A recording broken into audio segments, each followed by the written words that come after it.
Hey guys, welcome back to my channel. Thanks for tuning in for another video. If you haven't seen my last video, I encourage you to go look at it. It's about the 4 firearm safety rules, and if you're a gun owner, you need to know those rules. And if you don't know them, go back, let me teach you them. If you do know them, still go back, make sure they're fresh inside your mind. We're here with another video for you guys today. Let's roll with it.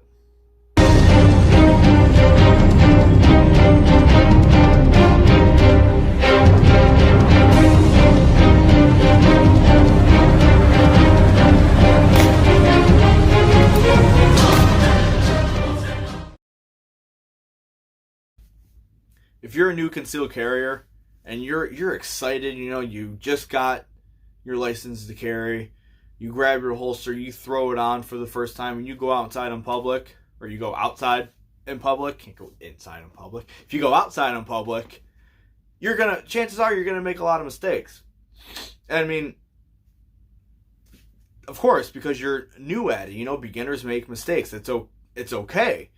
But a way for you to avoid making those mistakes is to carry your gun inside. For new concealed carriers, carrying your gun inside your home is such a huge advantage, because you can make silly mistakes and it's okay because you're inside your own home.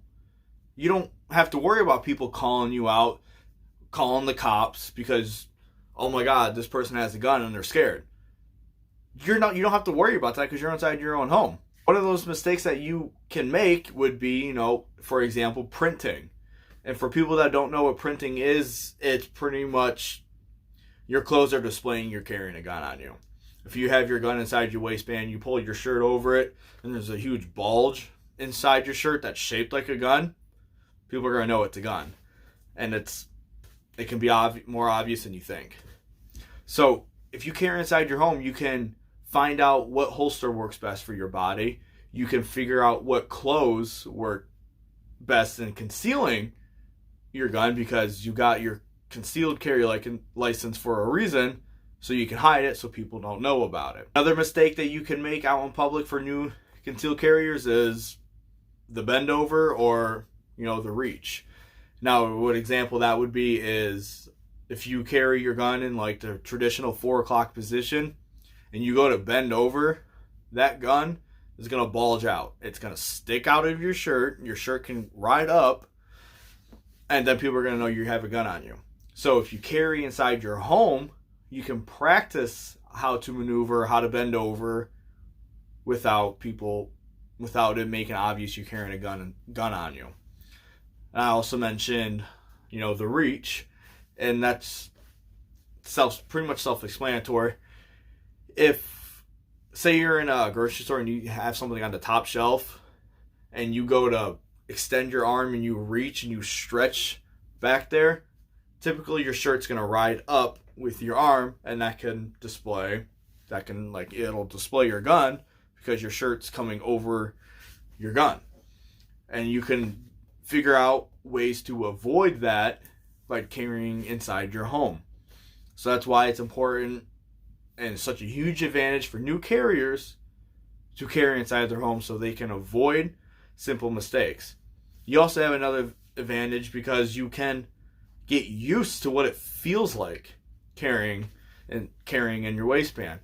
Because when you first start carrying, it's not comfortable. I'm not going to sugarcoat it for you. It's not comfortable. You have a hunk of metal sit inside your waistband. It's not going to be comfortable. But if you figure out what holster works best for you, figure out how you need to maneuver that holster, how you should position it, you'll figure out a way to make it comfortable. And if it's not comfortable, you're going to be walking around public, like picking at it or, adjusting it in public, and that's just going to be a dead giveaway.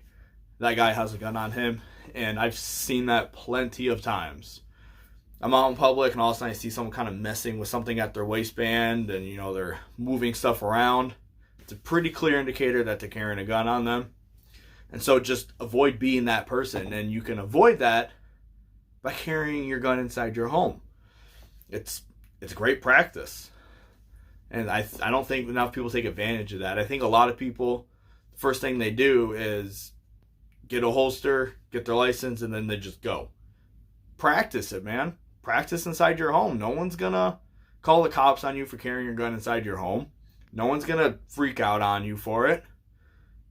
So carry inside your home, man. It's awesome practice. Another huge, probably the biggest reason why we need to carry guns inside our home is because I know it sucks to hear it. It sucks to say it. Threats happen inside our home. We think of our home as like a safe place. Nothing can go wrong. We're comfortable. We feel safe inside our home. And we should. Because our homes typically, they are safe. But that doesn't mean threats can't happen. There's not, an invisible bubble around your home where, bad guys can't get in. So threats happen inside our home. And if a threat happens, what are you going to do if your gun's upstairs? The attacker isn't going to give you a chance to run upstairs, grab your gun, so you can stop him from doing what he wants to do. He's going to take that advantage of you not being armed. He's going to use it to his full advantage. So make sure you're armed and ready when you're inside your home. It's just a routine for me now. I put on pants, I put on my gun, I put on my extra magazine, I put on my knife. I have all these different ways to make sure that I'm safe inside my home. Because I understand and I get that threats can happen inside my home. And when or if that happens, God hope it doesn't, I'm ready for it. And I'm not going to let anything happen to me or my family. Now, I know there's a lot of people out there that don't like guns inside their home. They're considered anti-gun. And that's you. You do you. I'm going to do me. We have different opinions, and that's okay. But I just have a question. If an attacker comes inside your home with a gun, what's your plan? And I'm not saying, you're going to die. You could have a very well thought out plan, and it could work. But I can't see any other bigger advantage against the attacker than having a gun on you. You might have pepper spray. You might have a knife. But if the attacker has a gun, you're going to lose that fight. You brought a knife to a gunfight. You brought pepper spray to a gunfight. A gun beats all those, and that's just the facts. I mean, that shouldn't be controversial because a gun is more powerful than a knife. A gun is more powerful than mace. So if you decide not to have guns inside your house, that's fine. That's up to you. Your home, your castle, you make the rules. But I just want to know, what is your plan?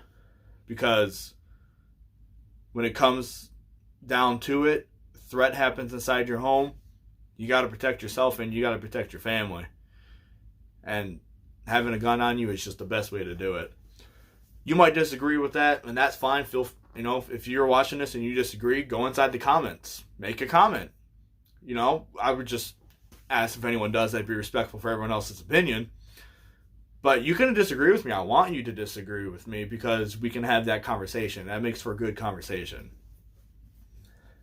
And now this next reason kind of ties into that. A gun is the best way to defend yourself. That's just how it is. If you're well trained with it, it's the best way to defend yourself.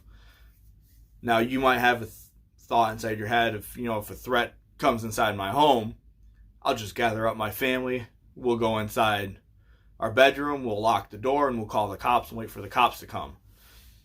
That sounds awesome in a picture-perfect world, but what are you going to do if the attacker breaks down your door and to that bedroom where you keep your family safe? Just because you got a lock on your door doesn't mean that's going to stop the attacker. Because just one or two kicks, I guarantee you that door is coming down. I don't look at locks as keeping something out. Locks, to me, is just an indicator that something's going on. Something's happening and I need to prepare for it. If I have my door locked, they can't turn the door handle and quietly come in. What they can do is bust down my door, and they're going to make a lot of noise doing that. And so that gives me time to prepare and fight. And if you don't have a gun on you, and the attacker breaks down that door and comes at you and your family, you could try to go hands on with him. You don't know, he might have experience going hands-on. He might be, an MMA fighter, boxer, who knows? You're going to lose, typically. Now, if you have a gun on you, the attacker breaks down your door, you can immediately first, you got to identify your target. But if you identify that the target is a threat, you can aim your weapon at the attacker. You can order him to stop. And if he doesn't, well, then you got to take matters into your own hands. If he's not stopping, if he's a threat, you got to take care of that threat. Now, there's a saying that's pretty popular among us, pro 2A people, Second Amendment gun owners. When seconds count, cops are minutes away. And that's very true, because there's a lot of almost all gunfights, they happen within seconds. They don't last very long, typically. Now, you call the cops, they're on their way, but they're going to be 10, 15, 20 minutes away. What are you going to do as the attacker is walking towards you and your family? You can't wait 10 minutes. You can't wait 20 minutes. You only have seconds to react, and the best way to keep your family safe is to use a firearm. Now, I hope that never happens. I don't pray for that day. I don't wish for that day. I don't want that day to come. But if it does come, I'm ready for it, because I'm armed 100% of the time. I wake up, I put on my pants, I put on my gun, my spare magazine, my knife. I'm ready for it. Now, you might look at me like, oh my God, this dude's a psycho. But when crap hits the fan, you're not going to look at me as a psycho anymore. You're going to look at me as being prepared. And that's the way I look at it. I'm just prepared. I expect the best, but I'm prepared for the worst. Alright, thanks for sticking around for this video, guys.